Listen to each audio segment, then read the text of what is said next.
Mga kalapatids kapadyak, welcome to my channel, Creator S. Donglop. Please like, share, subscribe, at mas maganda po kung magpo-comment kayo. Content po natin for today, August 8, 2024.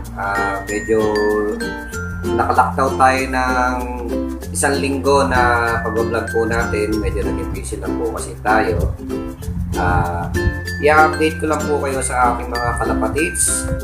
Then, nag-upgrade nga tayo ng manok. So, i-upgrade ko rin kayo sa manok. Meron tayong si Rama Bantang ngayon na inaalagaan. At saka yung dating sisiw na galing sa Pangasinan na sinasabi ko sa inyo. Ngayon medyo malaki na siya. So, hindi ko nga alam kung anong tawag doon. Pero, pag nanonood ako sa mga YouTube na iba, parang shamu siya. Hindi ko lang alam kung anong talagang tawag doon. Okay, update ko na kayo sa aking mga kalapate. Eto na. Ayos! Maglinis tayo ng kulungan. So, ito yung sa pliers natin. Pliers look natin yan. Yan. Ang liit lang eh. So, susunod lalakihan na natin yan. Para makalipad-lipad pa rin sila ng maayos kahit nasa loob lang sila ng pliers look. Pakarasin yung looban na nalinisan natin. Ayan. Ito, yan, naglagay tayong pagkain dito. May buhangin doon para kung tuka-tukain din sila. Vitamins din yan.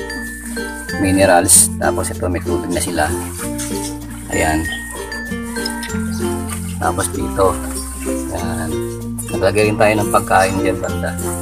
Tsaka tubig nila. Ayan, dyan sila papasok. Ayan. Ayan, dyan sila papasok. Papunta dyan, papunta rito sa loob. Ayos. Ito yung mga bagong paligo natin. Ayan, na mga pliers. Yung isang nandyan, ito yata. Ito, dinadangan nila. Ito yung anak nung anak ni Jana Aden na nakakross kay Waterhouse Picard. Ay hindi, anto bali anak to ni Greater saka ni Pepperman. Ito. Yan. Pinaliguan na natin, sinama na natin dito. Para kapag pinasok natin sa pliers, sinama natin sa pliers, medyo kilala nyo na itong mga to. Yan. Ito po si Brown. Saka yun, magparehas po yan. Magpares yan. Ito yung female. Ayun yung male. Bali, ano yan eh. Kahit hindi ko sila pagsama ilagay sa isang kulungan para mag-breeder, nag-iitlog pa rin sila. Gusto ko muna silang patigilin mag-itlog. Hindi ko lang alam kung paano ko sila maiwawalay. Paghihiwalayin, pero pag nakaayos ko na yung kulungan susunod, baka mapahiwalay ko na sila. Sa ngayon, pagsasamahin ko pa rin sila. Ito nga pala yung ipinakita ko sa inyo kanina na dun sa malaking kulungan ng manok na bagong paligo sila. Yung nakaraan po yun, isinama ko lang din sa video. So ito po ngayon po yan, ang updated natin. Ayos! So wag po natin kalimutan mag-subscribe kay Creator S. Donglop. Ito naman po yung si Greater, saka itong isa na galing sa Bio-Research Bio-Pig yun. Ayan, may itlog na naman sila. Bali mamaya iwawalay na natin yung isa. Pinaliguan kasi natin, sinama natin paliguan doon sa mga kalapati natin na nasa pliers para mamaya maisama na natin sa kulungan. Winalay natin dito kasi may isa na silang itlog eh. Tapos ito namang isa, ito may itlog na rin. Ito yung mga anak ni ni Jana Arden, yung dalawa na yan na nakakross kay Waterhouse Picard. Galing din po yun sa Bio-Research Bio-Pig yun. May itlog na. So sana mabuhay nila yan. Ayan. Yan yung mga Jana Arden line cross Waterhouse Picard. Yung dalawa na yan. So meron na rin silang itlog. Ayos.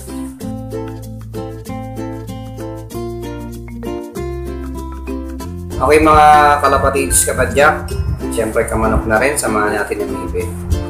Nakita nyo kanina na pinaliguan natin yung ating mga alagang kalapatids. At nakita nyo rin na nag-itlog na nga uli si Greater. Diba, medyo malaki na yung anak nila. So, mamaya papakita ko sa inyo, isasama ko na siya dun sa sa flyers lock kung kakayanin. Pero kung aawayin pa siya, ibabalik ko siya dun kila Greater sa kay Pepperman na magulang niya para medyo lumaki-laki pa siya ng konti para di siya awayin dun sa flyers lock. O kaya kung hindi ko maipakita mamaya sa inyo, sa susunod na vlog ko, ipapakita ko na yung paglipat natin sa gabi natin ililipat. Iwawalay, ilalagay rin sa flyers lock para hindi siya awayin. Kinabukasan hindi siya awayin. Okay? Ito, ipapakita ko na sa inyo yung anak ni Greater at ni Pepperman. Okay, mga kalapatids kapadyak, bali, kinuha ko na lang po sa kulungan kasi hindi ko pala na-videohan kanina yung anak ni Greater sa ni Pepperman. Ito na po siya. Oh. Yan. Kanina, kung sa pinaliguan natin, na banggit ko rin siya doon, na ituro ko siya kanina roon. Ito po siya. Ito na po siya. So, dapat yung mga ganitong kalapati po, yung mga ganitong kalapati po dapat winawalay na para masasanay na po natin siya pumasok sa flyers lock natin. So, kanina, kung na-videohan ko, ipapakita ko sa inyo na nung pagtapos silang paliguan, isinama ko siyang inilabas. Pero pumasok naman siya kagad, kaya lang inilalayan ko muna kasi baka mamaya makaalpas. Ito na po siya. Kung titignan nyo, alam nyo marumi siya. Bali ano lang yan, medyo nadumihan ng konti. Pero pinaliguan ko na yan kasama kanina. Yun nga palang pinapapaligo natin sa ating mga kalapate, natural lang. Kumukuha lang tayo ng tubig, nilalagyan natin ng suka at asin. Yun lang po ang pinapaligo natin sa ating mga kalapatids. Kung meron man tayong magbigay na ibang pampaligo, sa subukan lang po natin. Pero talaga ang ginagawa ko po, ang ginagawa kong pampaligo sa aking mga kalapate ay yung ano lang, tubig na may halong suka at asin. Marikal ng balahibo. Ito na po siya. Siya yung anak po ni Greater at ni Pepperman. Bali, pangalawa na po to. Kasi yung unang nag-anak si Greater saka si Pepperman, dalawa yung initlog nga nila, dalawa naman talaga nilalabas na itlog ng kalapate. Pero isa lang po ang binuhay. Yun, nandun na po siya. Umalpas na po yun, pero bumalik na po sa atin. Yun. Ngayon, ito po yung nung nag-itlog na naman uli si Greater sa si Pepperman, ito yung nilabas nila ngayon. Ito na siya, ganun kalaki. Tapos diba kanina nga nakita nyo, may itlog na naman. So, hindi natin alam kung ilan uli mabubuhay na doon. Kung sana mabuhay na yung dalawa o kung isa uli, okay lang din. At sana medyo ang ilabas na, hindi na puti. Yung ibang kulay naman, halimbawa yung checkered yan. Kasi nilabas yung nakaraan, ganito rin puti rin na may konting itim ang nilabas. So ito, parang pangalawa na nila, pangalawang class nila, kaya lang hindi na buhay yung paparis na itlog niya. Sa itlog pa lang, saka doon sa nauna. So nakita nyo na yun, matagal na yun sa akin din. Ganito rin siya. Okay, pakita ko naman sa inyo yung ano natin, Bantam Serama po natin na sinasabi ko sa inyo na nag-upgrade po tayo ng na Bantam Serama po yun, yung sinasabi niya na tiny chicken kung tawagin na. Okay? Ayos! Man po yung tatlong sisiw na manok dati na kinulang natin sa ganito lang. Ayan. Ayan na po sila. Magkakaiba po sila ng laki kasi magkakaiba rin sila ng laki nung pinagsama-sama natin sila. Ito medyo malaki na to. Wala kung sino lalaki at babae dyan So, ang tabayanan po natin, malalaman natin kung sino lalaki at babae dyan. Medyo malalaki na sila. Ayos! Anong ating yung maliit na manok, yung pinakamaliit na manok kung tawagin nila. Lilinisin pa natin to, di pa nilinis. Pinali muna natin siya para makapagkakalaykay-kalaykay siya sa labas ng kulungan. Ito siya Yun. Ayan ayan Ito lang po yan. Yan yung Serama Bantam. Tingnan nyo Ayan yung kamay ko. Maliit lang po. Yan. Female po yan. Yan. Female po yan, mga kalapatids kapadyak.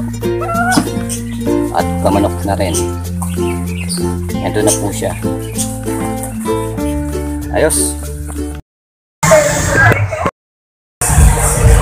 Please subscribe. Thank you. Thank you. Okay, kalapatids kapadyak, nakita niyo na po yung ating bantam si Rama, yung sinasabi ko sa inyo na nag-upgrade po tayo. Bali, nakita niyo na yun sa mga nauna kong video. Ayun pa rin po siya. Hindi siya lumalaki, hindi siya lumiliit. Ganun na po talaga siya kalaki. Ito po yung ating bantam si Rama. Then, ngayon po, lilipat naman tayo dun sa ating mga ibon. Tulad ng African lovebird, saka ng parakeet. Eh, yun po yung mga lovebirds na ibon na meron po tayo. So, baka akala nyo, nalilimutan na natin i-vlog yun. Papakita ko sa inyo yung ating African lovebirds na natira na dalawa. Tapos, yung ating foundation na parakeet na tuloy-tuloy po rin po ang kanyang pag-iitlog. Pero ngayon po, dahil tuloy-tuloy yung kanyang pag-iitlog, ang nilalabas na itlog na lang po niya is 4. So sa 4 na itlog po na yon, ang binubuhay niya ay 2. So ngayon, ipapakita ko sa inyo na nakabuhay siya ng 2. Papakita ko sa video at papakita ko sa inyo yung itlog na nag-itlog na naman po siya. Okay? Ito po. Gagawin po natin dito para mabilis silang matuyo, lalabasin natin sila para makapagpatuyo sila. Ayan. Makapagpatuyo po sila.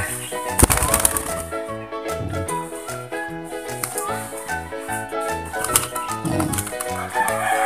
Pero yung brown, hindi natin ilalabas yan kasi hindi natin nasanay dito yan eh. So itataas natin sa bubong ko mga to kasi baka madali sila ng pusa. Ang hirap po nun. Sa bubong natin sila lalagay. Sa bubong. Sa bubong. Ito pa. Sa bubong. Ito. Basa sila eh. Ayan. Yung research mo. Yung isa. Ito. Yun. Ilan ba lahat ng nilabas natin? 1, 2, 3,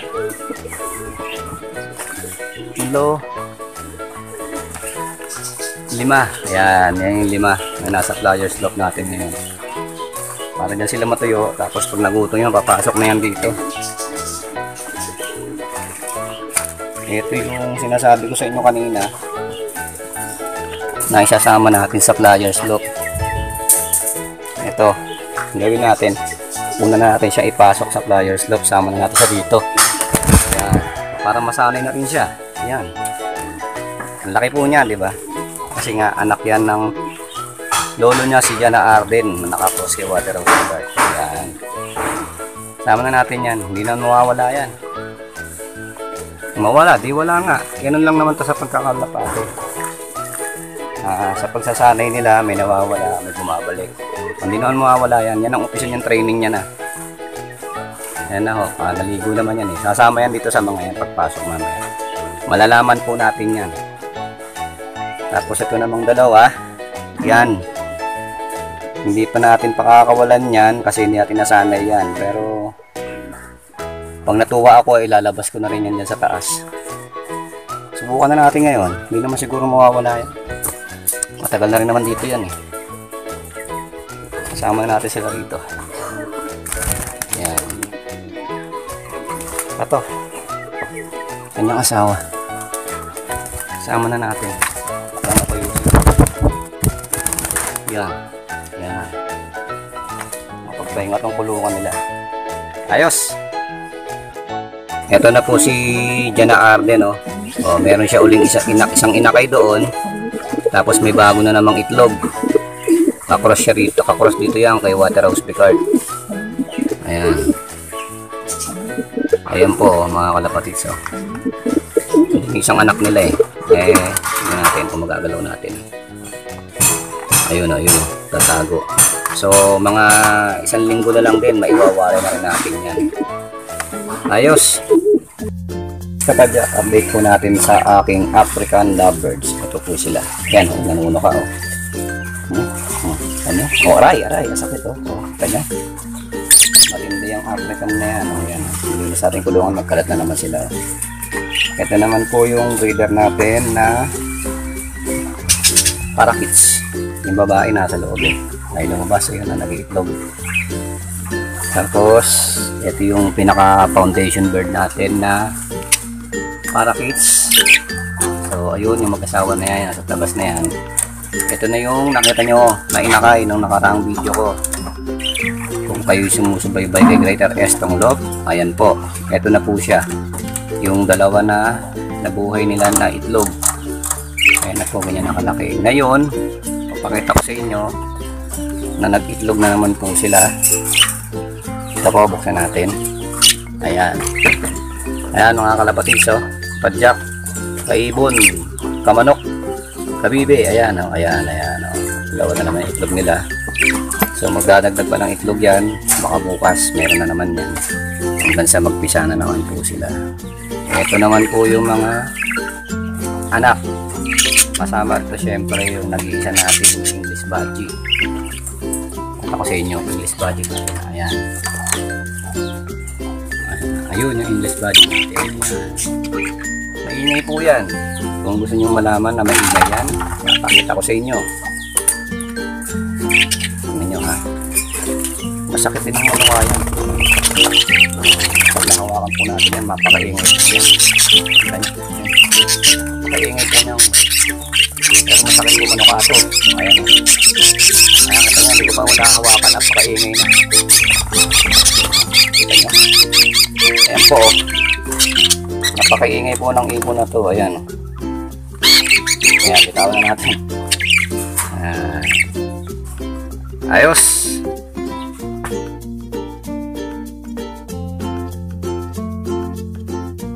Ba mga kalapatids kapadyak, sa mga sumusubaybay po sa akin kay Greater Estong Love, yung mga hindi pa po nag-subscribe, subscribe po kayo, at yung mga nakasubscribe, tuloy-tuloy lang po tayong manood.